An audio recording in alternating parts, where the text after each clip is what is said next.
Friends, स्वागत है हमारे यूट्यूब चैनल पे। आज इस वीडियो में ज्ञान बिंदु जीएस एकेडमी का बिहार दौर का प्रैक्टिस सेट नंबर 5 देखने वाले हैं। चलिए इसे स्टार्ट करते हैं, बिल्कुल भी टाइम वेस्ट नहीं करने का। फर्स्ट नंबर क्वेश्चन से, भारत ने 15 जनवरी 2023 को किस देश को पेंटावेलेट टीकों की 12,500 खुराक दान करने की घोषणा की? पेंटावेलेट टीकों की 12,500 खुराक दान करने की घोषणा की तय की है क्यूबा को। ऑप्शन नंबर ए। ये सब तो प्रैक्टिस सेट आपने लगाया ही होगा। 15 जनवरी को कौन सा दिवस मनाया जाता है? तो थल सेना दिवस। 15 जनवरी थल सेना दिवस। 8 अक्टूबर को कौन सा दिवस? तो यह मनाया जाता है वायु सेना दिवस। 8 अक्टूबर वायु सेना दिवस। 4 दिसंबर को नौसेना दिवस। 4 दिसंबर नौसेना दिवस। आगे बढ़ते हैं। भारत का पहला राष्ट्रीय मेट्रो रेल ज्ञान केंद्र किस शहर में बनाया जाना प्रस्तावित है? भारत का पहला राष्ट्रीय मेट्रो रेल ज्ञान केंद्र किस शहर में बनाया जाना प्रस्तावित है? बताइएगा। तो यह है दिल्ली। ऑप्शन नंबर डी इसका राइट आंसर हो जाएगा। अगर क्वेश्चन पूछा जाए कि मेट्रो का वैश्विक रूप से सर्वप्रथम प्रचलन कहाँ किया गया था? मेट्रो का वैश्विक रूप से सर्वप्रथम प्रचलन कहाँ किया गया था? तो ब्रिटेन में। कब किया गया था? तो 1963 ईस्वी में, 1963 में किया गया था। भारत में सर्वप्रथम मेट्रो का प्रचलन कहाँ किया गया था? तो कोलकाता में। कोलकाता में कब चली थी? तो पता होगा 1984 में, 1984 ईस्वी में। और दिल्ली में मेट्रो की शुरुआत कब हुई थी? 2002 में। जितना भी सर के द्वारा बताया जाता है मैं आप लोग को बताते चलूँगी, क्योंकि यही वीडियो को मैं भी देखती हूँ और बार बार रिवीजन करती हूँ। आगे बढ़ते हैं, क्वेश्चन नंबर 3 देखते हैं। 11 फरवरी को फार्मूला ई रेस देश के किस शहर में आयोजित किया जाएगा? 11 फरवरी को फार्मूला ई रेस देश के किस शहर में आयोजित किया जाएगा? तो आयोजित किया जाएगा हैदराबाद में। माफ़ करिएगा, 11 फरवरी को फार्मूला ई रेस देश के किस शहर में आयोजित किया जाएगा? तो यह हैदराबाद में। नेक्स्ट क्वेश्चन है, भारत का पहला 5G सक्षम ड्रोन आईजी ड्रोन द्वारा विकसित किया गया है। ड्रोन का नाम क्या है? भारत का पहला 5G सक्षम ड्रोन आईजी ड्रोन द्वारा विकसित किया गया है। ड्रोन का नाम क्या है? तो इस ड्रोन का नाम है स्काई हॉक। क्या नाम है? स्काई हॉक नाम है। 2018 में वास्तुकला के क्षेत्र में प्रिजकर आर्किटेक्चर पुरस्कार पाने वाले पहले भारतीय वास्तुकार का निधन हो गया। पहले वास्तुकार कौन है? पहले भारतीय वास्तुकार तो यह डॉक्टर बालकृष्ण दोषी, जिनका हाल ही में निधन हो गया है। प्रिजकर आर्किटेक्चर पुरस्कार जो दिया जाता है यह वास्तुकला के क्षेत्र में, यह भी ध्यान रखिएगा, वास्तुकला के क्षेत्र में। नेक्स्ट क्वेश्चन है, अमेरिकी उपराष्ट्रपति कमला हैरिस ने किस भारतीय अमेरिकी को राष्ट्रीय अंतरिक्ष परिषद सलाहकार समूह में नामित किया? एक बार फिर से सुनिएगा। अमेरिकी उपराष्ट्रपति कमला हैरिस ने किस भारतीय अमेरिकी को राष्ट्रीय अंतरिक्ष परिषद सलाहकार समूह में नामित किया? तो यह नामित किया है किसे? राजीव बड़याल को। ऑप्शन नंबर ए राजीव बड़याल को। सड़क सुरक्षा सप्ताह प्रतिवर्ष किस दिन को पूरे देश में मनाया जाता है? सड़क सुरक्षा सप्ताह प्रतिवर्ष 11 से 17 जनवरी को पूरे देश में मनाया जाता है। सड़क सुरक्षा के ब्रांड एम्बेसडर कौन हैं? तो अभी फिलहाल अक्षय कुमार हैं। काफ़ी दिन से अक्षय कुमार ही हैं। टीवी में इनका प्रचार भी आता है। नेक्स्ट है, पर्यटन मंत्रालय किस देश में दुनिया की सबसे बड़ी अंतर्राष्ट्रीय यात्रा प्रदर्शनी फितुर में भाग ले रहा है? फितुर में भाग ले रहा है तो यह भाग ले रहा है Spain. Option number D Spain में भाग ले रहा है। नेक्स्ट क्वेश्चन है, क्वेश्चन नंबर 9। हाल ही में मानव सेवा के लिए बहरीन का ISA अवार्ड किसे प्रदान किया गया है? हाल ही में मानव सेवा के लिए बहरीन का ISA अवार्ड किसे प्रदान किया गया है? तो यह प्रदान किया गया किसे? डॉक्टर संदुक रुइट को। डॉक्टर संदुक रुइट को।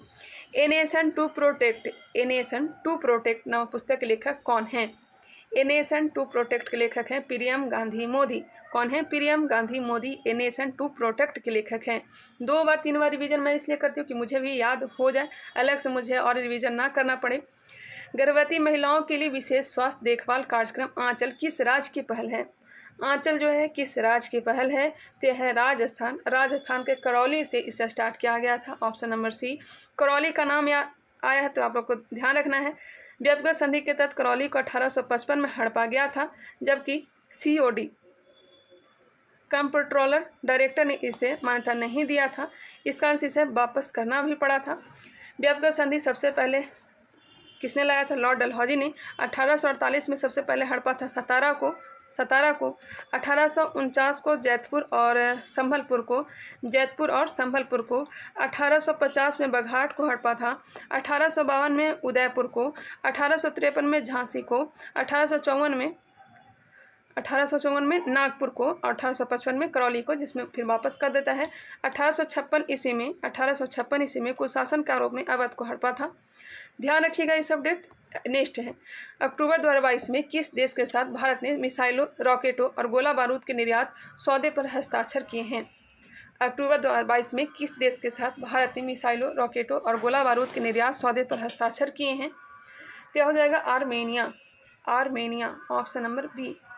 ICICI प्रूडेंशियल लाइफ इंश्योरेंस ने अपने डिजिटल प्रथम अभियान के साथ 360 वित्तीय सुरक्षा शुरू करने की घोषणा की, जिसमें किसे दिखाया गया है? 360 डिग्री वित्तीय सुरक्षा शुरू करने की घोषणा की, जिसमें किसे दिखाया गया है? तो यह दिखाया गया है सूर्य कुमार यादव को, ऑप्शन नंबर सी। चेन्नई में आयोजित तर्कस अभ्यास में भारत के साथ कौन सा देश भाग ले रहा है? चेन्नई में आयोजित किया जा रहा है तर्कस अभ्यास, भारत के साथ कौन सा देश भाग ले रहा है? तो ले रहा है तर्कस में अमेरिका। कौन? अमेरिका। तर्कस में कौन भाग ले रहा है? तो अमेरिका। कहाँ जन किया जा रहा है? तो चेन्नई में। भारत का एकीकृत भुगतान इंटरफेस प्रणाली को अपनाने वाला पहला देश कौन सा है? भारत का एकीकृत भुगतान इंटरफेस प्रणाली को अपनाने वाला पहला देश कौन सा है? तो यह देश है नेपाल। भुगतान इंटरफेस प्रणाली को अपनाने वाला पहला देश कौन सा है? तो यह नेपाल है। स्पुतनिक बूस्टर महोत्सव किस राज्य केंद्र शासित प्रदेश में मनाया जाता है? स्पुतनिक बूस्टर महोत्सव यह कहाँ मनाया जाता है? तो लद्दाख में। कहाँ? लद्दाख में। आगे बढ़ते हैं, नेक्स्ट क्वेश्चन देखते हैं। यहीं पे एक चीज़ और ध्यान रखिएगा कि आज़ादी के समय सबसे बड़ा देसी रियासत कौन सा था? आज़ादी के समय सबसे बड़ा देसी रियासत कौन सा था? तो यह था हैदराबाद। कौन सा था? हैदराबाद था। और सबसे छोटा कौन सा था? सबसे छोटा देसी रियासत कौन सा था? यह था बिलबारी। सर के द्वारा बताया गया, इसलिए मैं बता दे रही हूँ, बिलबारी सबसे छोटा था। एक क्वेश्चन और आएगा, भारत छोड़ो आंदोलन में कौन देसी रियासत ने महत्वपूर्ण भूमिका निभाई? कौन सी देसी रियासत ने महत्वपूर्ण भारत छोड़ो आंदोलन के समय निभाई थी? तो हो जाएगा ओन देसी रियासत। और ओन देसी रियासत के संविधान का निर्माण किसने किया था? तो महात्मा गांधी ने। नेक्स्ट क्वेश्चन चलते हैं। क्वेश्चन नंबर 17 रीजनिंग से दिया गया है। इसका आंसर मैं आप लोग को टिक कर देती हूँ। इसका जो राइट आंसर सर ने बताया ऑप्शन नंबर बी, मिला लीजिएगा आप लोग। क्वेश्चन नंबर 18 इसका right answer option number C होगा। Option number C. यदि आज शनिवार है, जो आज से 59वें दिन क्या होगा? इसका राइट आंसर होगा ऑप्शन नंबर सी, मंगलवार। 20 का आंसर होगा सी, 42 दिन, 42 होगा। क्वेश्चन नंबर 21 का answer option number D, 2/9। 22 number का ऑप्शन नंबर ए होगा। चलिए अब आगे बढ़ते हैं, नेक्स्ट क्वेश्चन देखते हैं। निम्न युग्मों पर विचार कीजिए। मिस्र, नील नदी की देन मिस्र को ही कहा जाता है। मिस्र की सभ्यता नील नदी के किनारे ही पनपा था। सिंधु सभ्यता सिंधु नदी, सही है। चीन यांगटी सिक्यांग नहीं, चीन जो है यह पीली नदी के किनारे, जिसे हागहो नदी भी कहा जाता है, उसके किनारे पनपा था। इसका जो राइट आंसर हो जाएगा, कौन सा कथन सही है? तो 1 और 2 है जो सही है। चीन की जो सभ्यता पनपी थी यह पीली नदी या फिर हांगहो नदी के किनारे, ऑप्शन नंबर हो जाएगा सी। जर्मनी के आर्थिक राष्ट्रवाद का पिता किसे माना जाता है? जर्मनी के आर्थिक राष्ट्रवाद का पिता किसे माना जाता है? तो यह माना जाता है फ्रेडरिक लिस्ट को। नाबार्ड के संबंध में निम्नलिखित कथनों पर विचार कीजिए। नाबार्ड की स्थापना कब की गई थी? तो 12 जुलाई 1982 ईस्वी को। नाबार्ड संसद के अधिनियम द्वारा वर्ष 1982 में स्थापित हुआ था। जी बिल्कुल। यह केवल कृषि के लिए साख की सुविधा प्रदान करता है? नहीं, कृषि के लिए तो करता ही है, इसके साथ साथ कुटीर उद्योग के लिए, फर्मों के लिए, यह सब के लिए ऋण प्रदान करता है, ना कि सिर्फ कृषि के लिए। इसका जो राइट आंसर हो जाएगा केवल एक ही सही है। आगे बढ़ते हैं। नीति आयोग के विषय में निम्नलिखित में से कौन सा एक सही नहीं है? नीति आयोग के संबंध में 1 जनवरी 2015 को इसकी स्थापना की गई थी योजना आयोग के स्थान पर, और योजना आयोग की स्थापना 15 मार्च 1950 को की गई थी। कौन सा एक सही नहीं है? देखते हैं। इसका गठन योजना आयोग के स्थान पर किया गया था। जी बिल्कुल। इसमें एक पूर्णकालिक अध्यक्ष होता है। नहीं, पूर्णकालिक कहाँ होगा? जब तक प्रधानमंत्री अपने पद पर रहेंगे तब तक अध्यक्ष रहेंगे नीति आयोग का, क्योंकि नीति आयोग का अध्यक्ष प्रधानमंत्री ही होता है। इसका गठन जनवरी 2015 में किया गया था। जी बिल्कुल। यह सहकारी संघवाद के सिद्धांत पर आधारित है। यह भी सही है। ऑप्शन नंबर बी जो है यह गलत दिया गया है। आगे बढ़ते हैं। निम्नलिखित में से राष्ट्रीय खाद्य सुरक्षा मिशन के अंतर्गत कौन सी फसलें सम्मिलित हैं? राष्ट्रीय खाद्य सुरक्षा मिशन के अंतर्गत गेहूं, चावल और दाल। गेहूं, चावल और दाल। Option number D. राष्ट्रीय खाद्य सुरक्षा मिशन की जो चर्चा किया गया अनुच्छेद 21 में। अनुच्छेद 21 में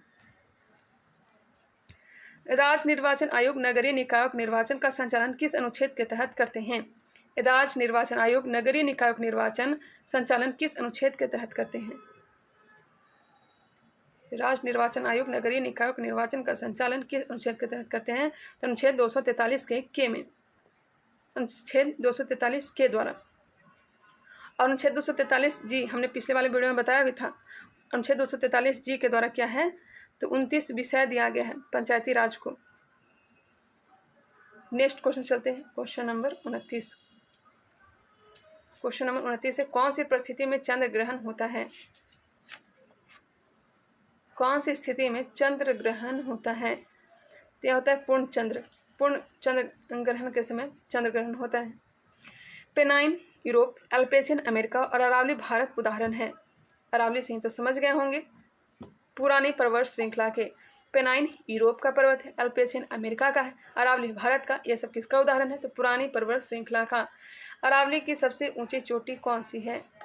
अरावली की सबसे ऊंची चोटी कौन सी है? बताइएगा कौन सी इसकी सबसे ऊंची चोटी है? गुरु शिखर। नीलगिरी की सबसे ऊंची चोटी दोदा बेटा जो कि प्रायद्वीपीय भारत की दूसरी सबसे ऊंची चोटी है। पहला अनाई मुदी की, पहले इस चोटी कौन है? तो अनाई मुदी, और दूसरा सबसे चोटी दोदा बेटा। नेक्स्ट क्वेश्चन है। Next question, question number 31। निम्नलिखित में से किसे स्वर्ण द्वार का नगर कहा जाता है? स्वर्ण द्वार का नगर किसे कहा जाता है? स्वर्ण द्वार का नगर कहा जाता है सैन फ्रांसिस्को को। ऑप्शन नंबर डी, स्वर्ण द्वार का नगर सैन फ्रांसिस्को। साफ रात मेघीय रातों की अपेक्षा अधिक ठंडी होती है, क्यों? साफ रात मेघीय रातों की अपेक्षा अधिक ठंडी होती है, क्यों? यह होती है विकिरण के कारण। विकिरण के कारण। निम्नलिखित युगों में से कौन एक सुमेलित नहीं है? एपिको आंदोलन। एपिको आंदोलन वन कटाई से ही संबंधित है। वन कटाई को रोकने के लिए दक्षिण भारत में चला था। पी हेगड़े यह संबंधित है। चिपको आंदोलन एच.एल. बहुगुणा उत्तरी भारत, ये भी सही है। नर्मदा बचाओ आंदोलन मेघा पाटेकर, ये भी सही है। शांत घाटी आंदोलन बाबा आमटे, यह गलत है। देखिए बाबा आमटे का जो संबंध है यह हो जाएगा नर्मदा बचाओ आंदोलन से। मेघा पाटेकर और बाबा आमटे का संबंध नर्मदा बचाओ आंदोलन से है। शांत घाटी आंदोलन नहीं होगा। शांत घाटी आंदोलन से संबंधित है डॉक्टर सलीम अली। शांत घाटी कहाँ है? तो केरल में। ग्लोबल 500 पुरस्कार प्रदान किए जाते हैं। ग्लोबल 500 पुरस्कार प्रदान किए जाते हैं, बताइएगा। पर्यावरण प्रतिरक्षा के लिए ग्लोबल 500 पुरस्कार पर्यावरण प्रतिरक्षा के लिए प्रदूषकों को उसके दीर्घकालीन प्रभाव के साथ दिए गए कूट की सहायता से सुमेलित कीजिए। चलिए सुमेलित करते हैं इसे भी। देखिए कार्बन मोनोऑक्साइड जो है लीवर और किडनी को क्षति पहुंचाता है। कार्बन मोनोऑक्साइड लीवर और किडनी को क्षति पहुंचाता है। वही नाइट्रोजन की ऑक्साइड जो है यह कैंसर उत्पन्न करता है। धूलकण से स्वास्थ्य संबंधी रोग होता है। धूलकण से स्वास्थ्य संबंधी रोग और शीशा से केंद्रीय नर्वस सिस्टम। एक बार फिर से सुनिएगा। कार्बन मोनोऑक्साइड लीवर और किडनी को क्षति पहुंचाता है। नाइट्रोजन के ऑक्साइड से कैंसर होता है। धूलकण से स्वास्थ्य संबंधी रोग और शीशा से केंद्रीय नर्वस सिस्टम। इसका जो राइट आंसर हो जाएगा ऑप्शन नंबर सी होगा। आगे बढ़ते हैं। असत्य कथन का चयन करें। जीवाणु एक कोशिकीय सरल जीव है। जी हाँ, जीवाणु एक कोशिकीय सरल जीव है। जीवाणु केंद्रक विहीन होता है। जी हाँ, केंद्रक विहीन होता है। जीवाणु विषयपोषी एवं स्वपोषी दोनों होते हैं, ये भी सही है। विषमपोषी और स्वपोषी दोनों होते हैं। एजेटोबैक्टर एक सहजीवी बीजाणु है। एजेटोबैक्टर एक सहजीवी जीवाणु है, यह गलत है। ऑप्शन नंबर डी इसका राइट आंसर हो जाएगा। एजेटोबैक्टर एक सहजीवी जीवाणु नहीं है। प्रोकैरियोटिक कोशिकाएं प्रकाश संश्लेषित तंत्र कहाँ पाया जाता है? प्रोकैरियोटिक कोशिका में प्रकाश संश्लेषण तंत्र कहाँ पाया जाता है? यह पाया जाता है झिल्लियों में। ऑप्शन नंबर डी झिल्लियों में। प्रोकैरियोटिक कोशिकाओं में प्रकाश संश्लेषण तंत्र कहाँ पाया जाता है? झिल्लियों में। देखिए 38 नंबर का जो क्वेश्चन है ना, यह गलत है। सर ने बताया कि यह क्वेश्चन ही गलत दिया गया है। चलिए आगे बढ़ते हैं। क्वेश्चन नंबर 39 देखते हैं। अरबी किस प्रकार के भूमिगत तना का उदाहरण है? अरबी अरबी आप लोग कंदा जिसे हम लोग बोलते हैं, बिहार में कंदा इसे बोला जाता है और इसी का छोटा रूप अरबी कहलाता है। तो अरबी किस प्रकार के भूमिगत तना का उदाहरण है? यह है धनकन। धनकन ऑप्शन नंबर डी घनकंद का उदाहरण है। ओल जिसे जिमीकंद कहा जाता है, सूरन कहा जाता है, ये भी घनकंद का उदाहरण है। प्रकंद का उदाहरण हल्दी हो जाएगा, अदरक हो जाएगा। सलकंद का उदाहरण लहसुन, प्याज। नेक्स्ट क्वेश्चन है, किस भोज्य पदार्थ के आर्थिक सेवन से एंथ्रोस्क्लेरोसिस नामक रोग होता है? किस भोज्य पदार्थ के अधिक सेवन से एंथ्रोस्क्लेरोसिस नामक रोग होता है? क्या होता है? वसा। वसा का सेवन अधिक मात्रा में करने से। निम्न से किस जंतु का उत्सर्जी अंग मैलपीगी नलिका है? किस जंतु का उत्सर्जी अंग मैलपीगी नलिका है? किसका है मैलपीगी नलिका? यह आर्थ्रोपोडा, सबसे बड़ा संघ आर्थ्रोपोडा ही है। नेफ्रॉन के मुख्य कार्य क्या है? नेफ्रॉन सभी उत्सर्जित पदार्थ को रक्त से निकालना। जी बिल्कुल, सभी उत्सर्जित पदार्थ को रक्त से निकालना इसका काम है। आवश्यक पोषक तत्वों को रक्त में बनाए रखना। आवश्यक पोषक तत्वों को रक्त में बनाए रखना, ये भी। इसका राइट आंसर 1 और 2 दोनों हो जाएगा, ऑप्शन नंबर सी। इनमें से कौन मेरुरज्जु को मस्तिष्क से जोड़ता है? कौन मेरुरज्जु को मस्तिष्क से जोड़ता है? मेरुरज्जु को मस्तिष्क से कौन जोड़ता है? तो सेरेब्रल पेंडुकल, सेरेब्रल पेंडुकल। इनमें से किस कण को एनोड किरण भी कहा जाता है? किस कण को एनोड किरण भी कहा जाता है? तो प्रोटॉन को। किसे? प्रोटॉन को एनोड किरण भी कहा जाता है। किसमें हाइड्रोजन बंधन नहीं पाया जाता है? किसमें हाइड्रोजन बंधन नहीं पाया जाता है? H2S में। H2S में नहीं पाया जाता है। फायर अलार्म में निम्नलिखित में से किसका उपयोग किया जाता है? फायर अलार्म में किसका प्रयोग किया जाता है? फोटोसेल का। फायर अलार्म में फोटोसेल। लौंग के तेल का निम्नलिखित में से कौन सा एक प्रमुख घटक है? लौंग के तेल का निम्नलिखित में से कौन सा एक घटक है? यूजेनॉल। क्या है? यूजेनॉल। निम्नलिखित विस्फोटकों में से किसमें नाइट्रोग्लिसरॉल एक आवश्यक संघटक के रूप में नहीं पाया जाता है? निम्नलिखित विस्फोटकों में से किसमें नाइट्रोग्लिसरीन एक आवश्यक संघटक के रूप में नहीं पाया जाता है? तो हो जाएगा एमाटोल में। Amatol, option number D. Question number 49, निम्नलिखित धातुओं में से कौन सी अमलगम नहीं बनाती है? अमलगम कौन नहीं बनाता है? तो लोहा ही हो जाएगा, लोहा होगा, ऑप्शन नंबर डी। क्योंकि तांबा, जस्ता, मैग्नीशियम ये सब अमलगम बनाता है। अंगोरा ऊन किससे निकाला जाता है? पता ही होगा, अंगोरा ऊन निकाला जाता है खरगोश से। अंगोरा ऊन खरगोश। मक्का में सफ़ेद कली किस तत्व की कमी से होती है? मक्का में सफ़ेद कली किस तत्व की कमी से होती है? जिंक। मक्का में सफ़ेद कली जिंक की कमी से। निम्नलिखित में से कौन सा ऑपरेटिंग सिस्टम नहीं है? कौन सा ऑपरेटिंग सिस्टम नहीं है? Oracle, option number B. जबकि डीओएस, विंडोज, लिनक्स ये सब है ऑपरेटिंग सिस्टम। इनमें से कौन नीला जल योजना से संबंधित है? ब्लू वाटर पॉलिसी से कौन संबंधित है? तो यह है अल्मीडा। कहाँ अल्मीडा है? ऑप्शन नंबर ए में। नेक्स्ट क्वेश्चन है, सल्तनत काल की प्रमुख मुद्राओं का पता निम्न कूट से करें। सल्तनत काल की प्रमुख मुद्राओं का पता निम्न कूट से करना है। तो सल्तनत काल में चला था भाई टका और जितल। किसने चलाया था? यहाँ पे सल्तनत काल की बात हो रही है, तो टका और जितल किसने चलाया था? इल्तुतमिश ने। टका कौन से धातु का होता था? चांदी का। जितल कौन से धातु का? होता था तांबे का। टका और जितल किसने चलाया था? तो इल्तुतमिश ने। तो इसका जो राइट आंसर हो जाएगा 2 और 4, ऑप्शन हो जाएगा सी। अगर आता यहीं पे मुगल काल या फिर सूर्यवंश के समय दाम और रुपया चलाया गया था।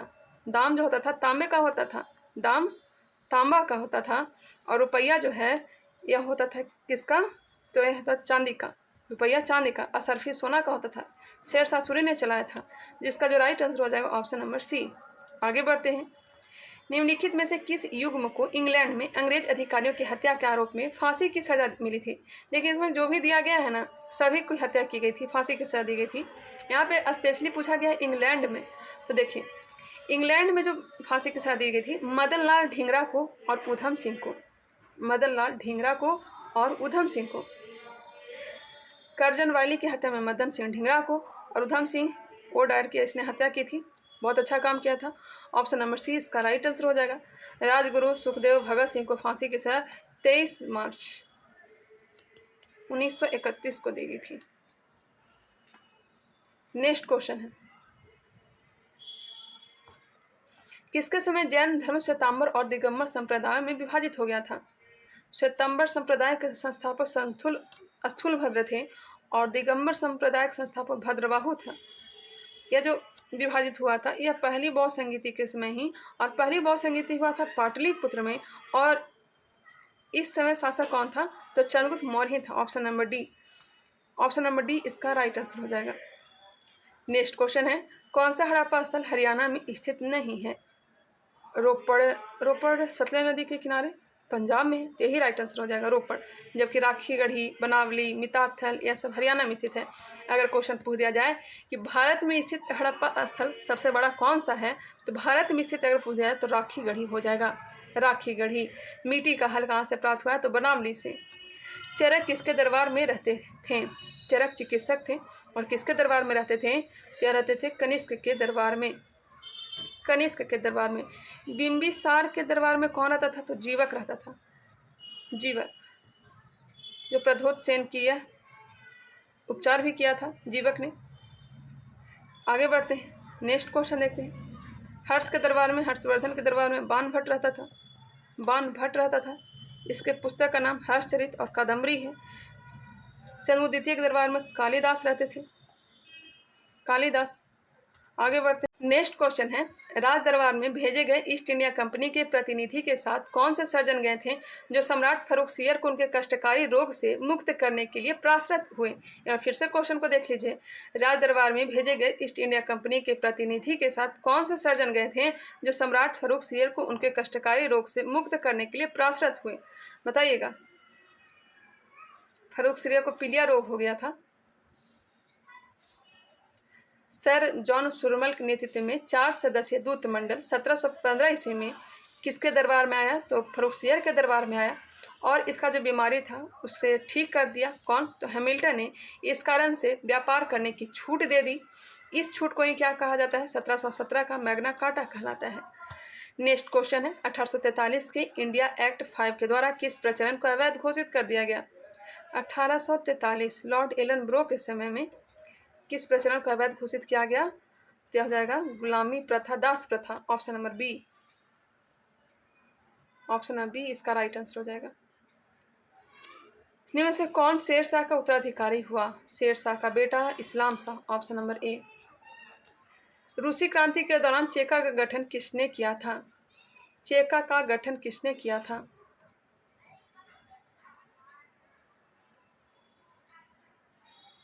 क्या गठन किया था? लेनिन ने।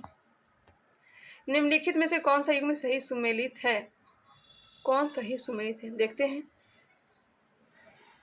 प्रथम आंग्ल मराठा युद्ध 1767 से 69 नहीं, 1767-69 में जो हुआ था ना, प्रथम आंग्ल मैसूर युद्ध हुआ था। प्रथम आंग्ल मराठा युद्ध जो हुआ था यह 1775 से 82 के बीच में हुआ था। 1775 से 82 ईस्वी में, और 1782 ईस्वी में सालाबाई की संधि हुआ था। और तृतीय आंग्ल मैसूर युद्ध 1790 से 92। जी हाँ, यह सही है। देखिए, प्रथम आंग्ल मैसूर युद्ध 1768 से 69, द्वितीय आंग्ल मैसूर युद्ध 1780 से 84, और तृतीय आंग्ल मैसूर हुआ था ना, यह 1790 से लेकर के 92 के बीच। यह तो सही हो गया। प्रथम आंग्ल बर्मा युद्ध कब हुआ था? क्या हुआ था? 1824 से 26। ये भी सही है। और याडूब के संधि के तहत यह समाप्त हुआ था। और द्वितीय सिख युद्ध जो हुआ था 1848 से 49 के बीच में हुआ था, और 1849 में 1848 के बीच में हुआ था द्वितीय सिख युद्ध। और 1849 ईस्वी में पंजाब को विलय कर लिया गया था। तो इसका जो राइट आंसर हो जाएगा केवल और केवल 2 और 3, ऑप्शन नंबर डी। आगे बढ़ते हैं। डलहौजी के समय में पंजाब को विलय कर लिया गया था। भारत में 15 अगस्त 1947 के पश्चात भी किस औपनिवेशिक के विरुद्ध स्वाधीनता संघर्ष जारी रखना पड़ा? पुर्तगीज। ऑप्शन नंबर ए। सबसे पहले ही आया और सबसे बाद में ही गया। सविनय अवज्ञा आंदोलन अंतिम रूप से कब वापस लिया गया? सविनय अवज्ञा आंदोलन कब अंतिम रूप से वापस लिया गया? देखिए, 12 मार्च 1930 को दांडी मार्च प्रारंभ होती है। कितने दिन यात्रा चलती है? तो 24 दिन का यात्रा चलती है। कितने अनुयायी भाग लिए थे? तो 78 अनुयायियों ने भाग लिया था। 24 दिन का यात्रा चलता है, और 6 अप्रैल 1930 को यह यात्रा है जो समाप्त होता है, और 6 अप्रैल 1930 को सविनय अवज्ञा आंदोलन प्रारंभ की गई थी। और बीच में ही गांधी इरविन समझौता हुआ था। गांधी इरविन समझौता 5 मार्च 1931 को हुआ था, 5 मार्च 1931 में हुआ था। और इसी बीच गांधी गोलमेज सम्मेलन में भाग लेने के लिए चले गए थे, इस कारण से बीच में स्थगित कर देना पड़ा। फिर वहां से आने के बाद दोबारा से सविनय अवज्ञा आंदोलन प्रारंभ हुआ और अंतिम रूप से यह समाप्त कब हुआ था? 1934 ईस्वी में। ये चीज़ ध्यान रखिएगा। चलिए आगे बढ़ते हैं। हिस्ट्री ऑफ ब्रिटिश इंडिया किसने लिखी है? हिस्ट्री ऑफ ब्रिटिश इंडिया किसने लिखी है? History of British India James Mill ने, option number B, James Mill ने, जेम्स मिल ने लिखी है। आगे बढ़ते हैं, नेक्स्ट क्वेश्चन देखते हैं। सांप्रदायिक आधार पर इसने विभाजन किसने किया था? तो जेम्स मिल ने ही किया था। नेक्स्ट क्वेश्चन है, किसकी आत्मकथा के बारे में इतिहासकार लेन पुल ने लिखा है कि उसकी आत्मकथा उन बहुमूल्य लेखों में से एक है जो समस्त युगों में बहुमूल्य रही है?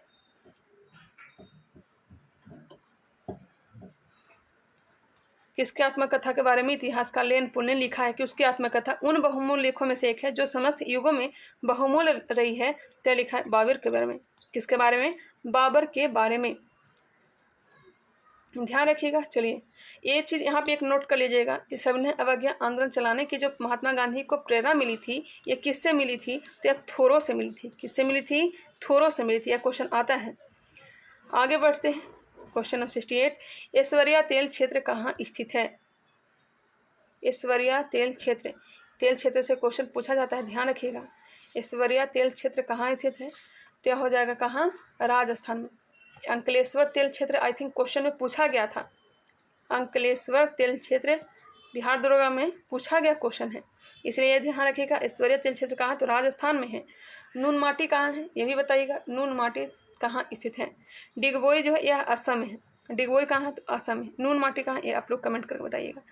हिंदुस्तान जिंक लिमिटेड का मुख्यालय कहाँ स्थित है? हिंदुस्तान जिंक लिमिटेड का मुख्यालय कहाँ है? उदयपुर में। पीरमबेट द्वीप कहाँ पाया जाता है? पीरमबेट द्वीप कहाँ? तो गुजरात में। आलिया खालिया बेट ये भी गुजरात में। कौन सा मिट्टी रेह, कल्लर, ऊसर आदि स्थानीय नामों से जानी जाती है? कौन सी मिट्टी रेह, कल्लर, ऊसर आदि स्थानीय नामों से जानी जाती है? तो यह जानी जाती है लवणीय एवं क्षारीय मिट्टी। लवणीय एवं क्षारीय मिट्टी। कोयला एवं शंख नदी जब आपस में मिलती है तब वे किस नदी के नाम से जाना जाता है? जब कोयला और शंख नदी मिल जाती है आपस में तब एक किस नदी के नाम से जानी जाती है? तो जानी जाती है ब्राह्मणी नदी के नाम से। ब्राह्मणी नदी के नाम से जानी जाती है। ऑप्शन नंबर ए इसका राइट आंसर होगा। राष्ट्रीय आपदा मोचन, राष्ट्रीय आपदा मोचन बल एनडीआरएफ का गठन किस वर्ष हुआ था? आप लोग ये भी बताइएगा एनडीआरएफ का फुल फॉर्म क्या होगा?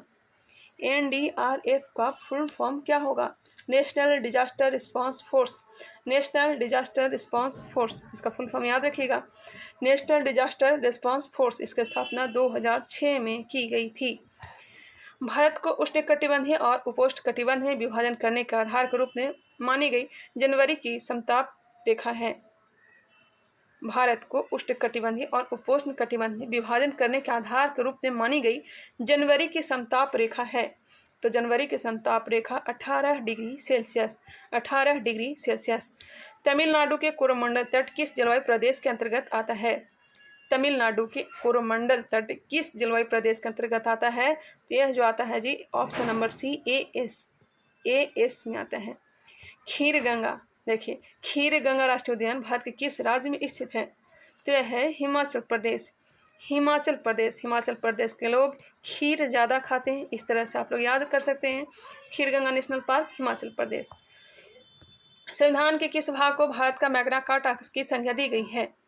भारत का मैग्ना कार्टा, तो यह हो जाएगा भाग 3। भाग 3 मौलिक अधिकार इसकी चर्चा है। मौलिक अधिकार की चर्चा है। 6 प्रकार के अधिकार दिए गए हैं। कौन कौन सा अधिकार है बताइएगा? तो अनुच्छेद 14 से लेकर के गौर करिएगा, 14 से लेकर के 18 तक समानता का अधिकार है। 19 से 22 तक स्वतंत्रता का अधिकार है। 19 से 22 तक स्वतंत्रता का अधिकार है। 23 और 24 में शोषण के विरुद्ध अधिकार है। 25 से 28 तक धार्मिक स्वतंत्रता का अधिकार है। 29 और 30 में संस्कृति एवं शिक्षा का अधिकार है।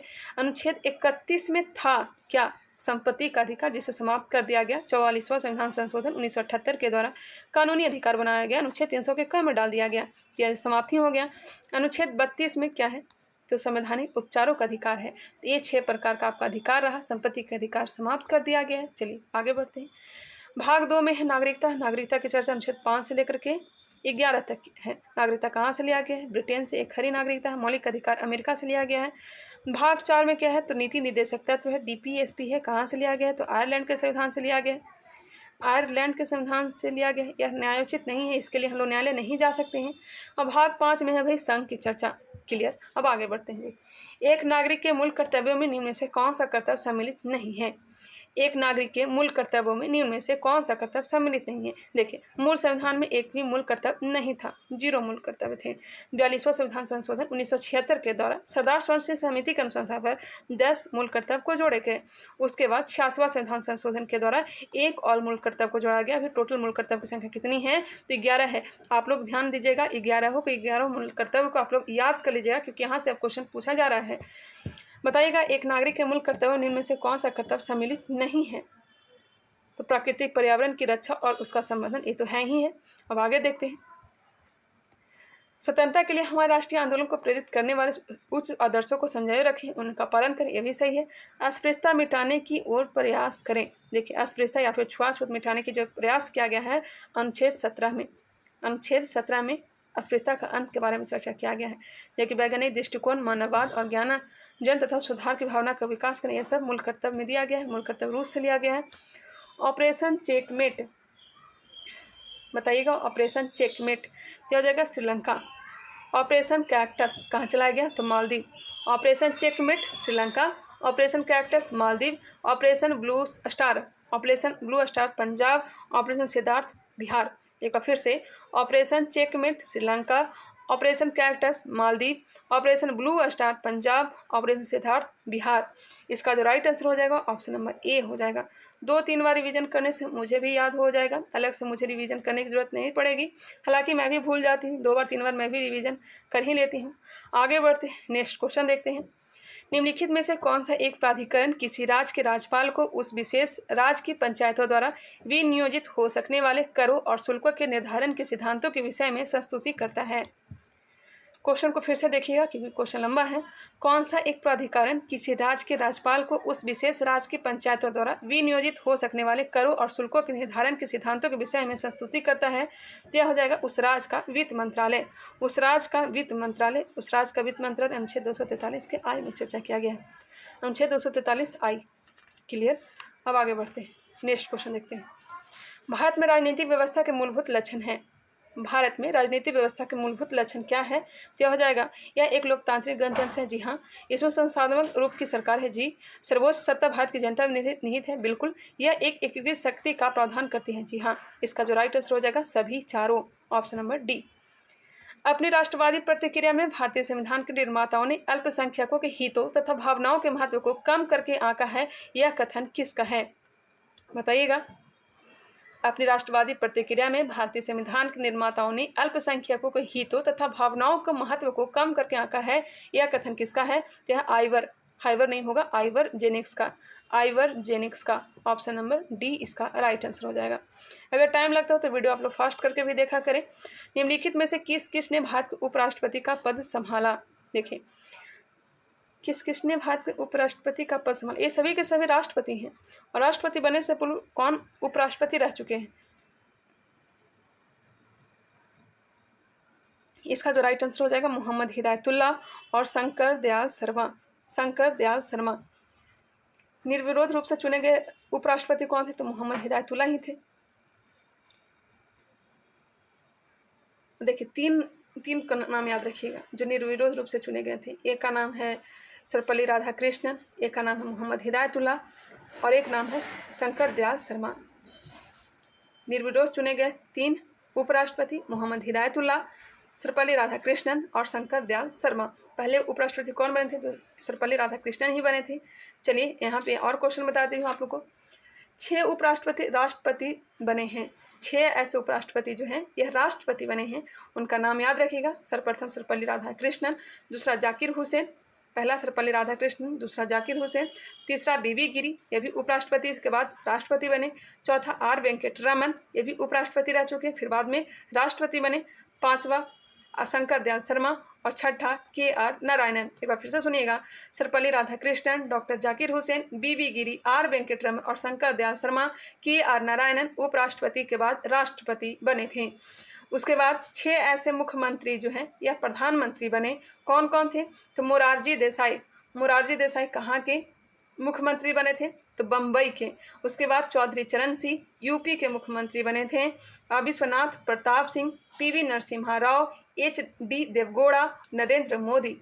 कौन कौन से? एक बार फिर से सुनिएगा, मोरारजी देसाई, चौधरी चरण सिंह, विश्वनाथ प्रताप सिंह, PV नरसिम्हा राव, HD देवगौड़ा, नरेंद्र मोदी। यह सब पहले मुख्यमंत्री रहे, उसके बाद प्रधानमंत्री बने।